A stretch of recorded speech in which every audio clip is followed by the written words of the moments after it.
இப்போ இந்த பொருளை மட்டும் வச்சு தான் நம்ம சட்னி செய்ய போகிறோம். 2 தக்காளி, பெரிய வெங்காயம், தேங்காய் ஒரு 3 பத்தை, அப்புறம் பூண்டு 2 வரமிளகாய். இதை வச்சு தான் வந்து இன்ஸ்டண்ட்டாக குயிக்காக ஒரு சட்னி செய்ய போகிறோம். வாங்க.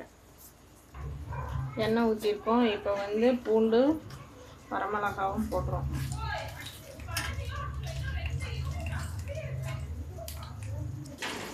இப்போ வெங்காயம், பெரிய வெங்காயம்,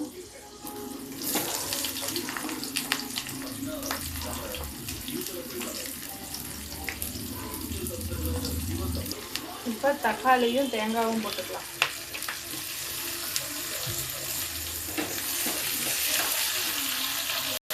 இப்போ இதுக்கு தேவையான அளவு உப்பு.